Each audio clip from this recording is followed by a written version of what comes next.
Hi friends, welcome to workshop. Friends, இப்போ நம்ம பார்க்குறது வந்து சாம்சங் டபுள் டோர் ஃப்ரிட்ஜு. இது வந்து கூலிங் எல்லாம் நமக்கு நல்லா இருந்தது நம்ம ஷாப்க்கு வர்றப்போ.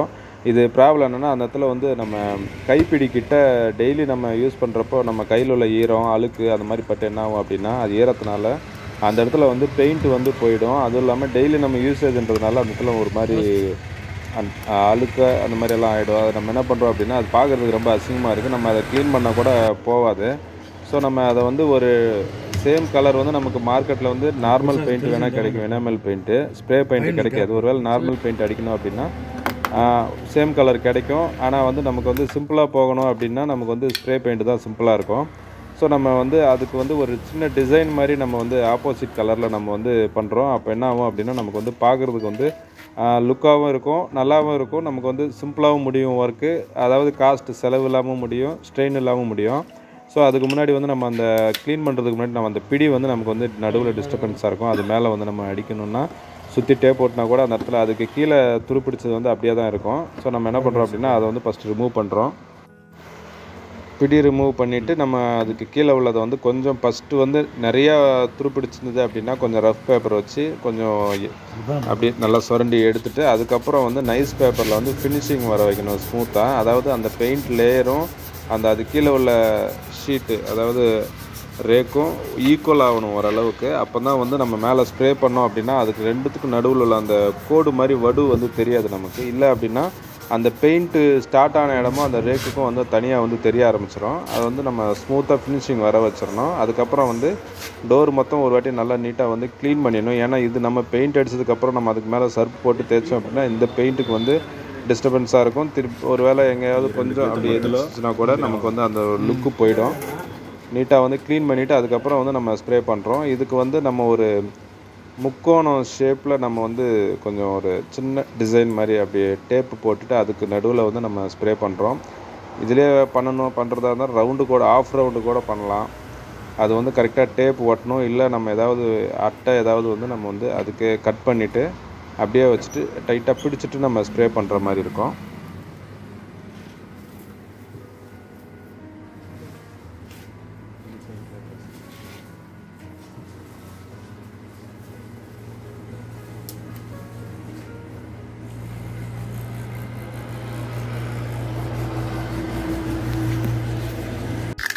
அட்டை வந்து நமக்கு எதுக்கு யூஸ் பண்ணுறோம் அப்படின்னா, இல்லை அட்டை ரேக்கு ஏதாவது கூட நம்ம வச்சுக்கலாம். அது பக்கத்தில் வந்து அந்த பீடிங் மேலே படாமல் இந்த ஃப்ரிட்ஜோட பாடியில் இந்த பக்கம் நமக்கு படாமல் இருக்கும். அதனால் வந்து நம்ம வந்து ஏதாவது ஒன்று தடுப்பை வச்சுட்டு நம்ம ஸ்ப்ரே பண்ணோம்.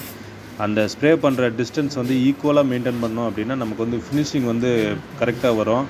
இல்லை அடிச்சுட்டே இருக்கிறப்ப திடீர்னு ஃப்ரிட்ஜுக்கு கிட்ட நம்ம டோர் கிட்ட எடுத்துகிட்டு போயிட்டோம் அப்படின்னா அது என்ன ஆகும் அப்படின்னா ஒரே இடத்துல ரவுண்டாக விழுந்துடும். அதை நம்ம திருப்பி மேட்ச் பண்ணால் கூட அது தனியாக தெரிய ஆரம்பிக்கும். பார்க்குறதுக்கு வந்து ஒரு மாதிரி அசிங்கமாக தனியாக தெரியும் அது.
ஃப்ரெண்ட்ஸ், இந்த வீடியோ உங்களுக்கு பிடிச்சிருக்குன்னு நினைக்கிறேன். பிடிச்சா லைக் பண்ணுங்கள். நம்ம சேனலுக்கு ஒருவேளை புதுசாக வந்து இந்த வீடியோ ஓப்பன் பண்ணி பார்த்துட்ருக்கீங்க அப்படின்னா மறக்காமல் வந்து சப்ஸ்கிரைப் பண்ணுங்கள் ஃப்ரெண்ட்ஸ்.